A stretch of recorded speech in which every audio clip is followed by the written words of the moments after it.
Welcome back. Quick question for all of you. Are you curious about how the South Dakota high school basketball playoffs are going to work this year? And do you like dunks? If so, you're in the right place. Jason Andera is about to drop some knowledge on you. Take it away, Jandy.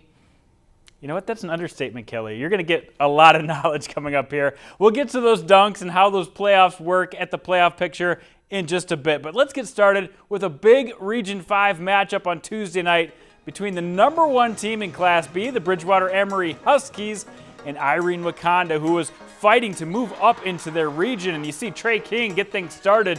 The hometown Irene Wakanda Eagles get off to a great start after a couple threes, but then look at this. Sawyer Schultz, always ready to get his team back into this thing, gets it done with a steal and takes it all the way. Not much room to land over there behind the baseline. You have to be skilled just to stay on your feet. Sawyer Schultz does that. But going into halftime, more King. He puts them up 39-35 at the half with the big and one there. But second half, Schultz gets things going. He hits a big three. Then Duat Van Sickle, the inside game. He had 10 points on the night. Here's 2 of them. Tough to handle that guy on the inside. But there's going to be more Trey King, and this time on the defensive end. This might be the hustle play of the year. Look at that, the block, the save, and he's got some more coming up for you right there. The steal, keeping Irene Wakanda in the game, but Sawyer Schultz and company got it done in the end. Even though Carter Dye led the team with 26 points, 9 boards, they get that 70-62 win. Let's hear from the Huskies. Yeah, great environment. You know, fans are right on top of the floor.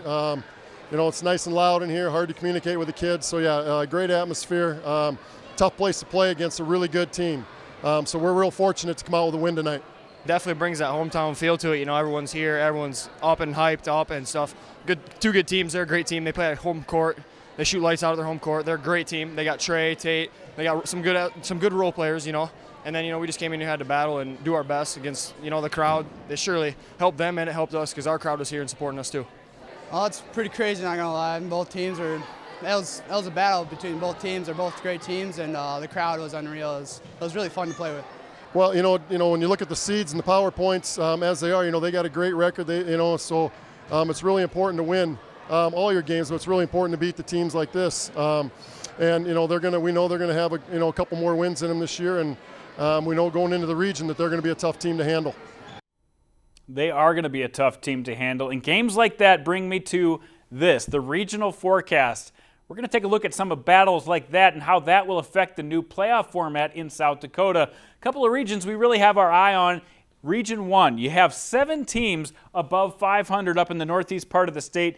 3 of those teams are either ranked or receiving votes right now. And remember, just 2 teams from each region have a chance to qualify for the Sweet 16, the new Sweet 16 format. And in Region 5, another overload of good teams. And that one, we've got Bridgewater, Emory, and Canastota at the top. They've been at the top all season long. But teams like Irene Wakanda and Viborg Hurley right on their heels for those top 2 spots. In Class A, I'm watching Region 2 very closely. Madison and Sioux Valley have been at or near the top of the rankings most of the season, but you've got really good teams. Flandreau, Hamlin, even Dual beat Clark Willow Lake a couple of weeks ago. They're all able to beat good teams, so that should be a really fun region to watch.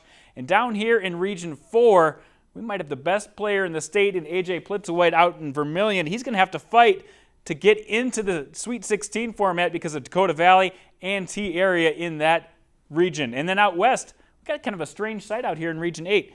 St. Thomas More sitting at number 3 in the region.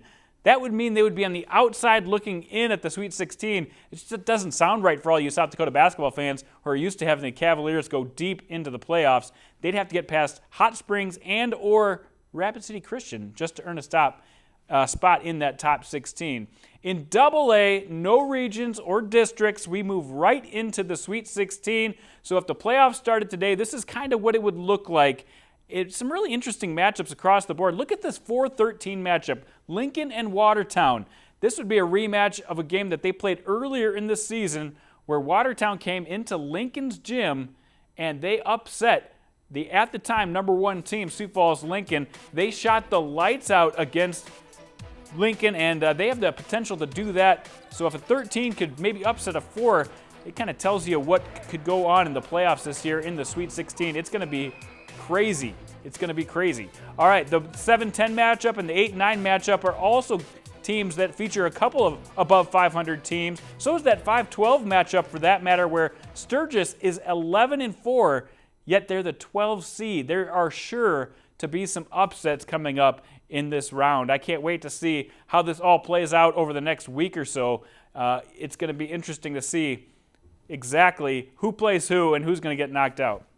All right, let's talk about some dunks. We've got the Thunder Report every week here on Midco Sports tonight, and this week it features 3 big dunks. The first one is a fun one that we had out at the Pentagon coming up just a week or so ago, featuring Deong Gatluk, who gets out on the break quickly, and this one he creates himself. Actually, let's start with Trey King in Irene Wakanda, who gets the down court pass. I like this one. He dunks it, but look at when it actually goes through the hoop.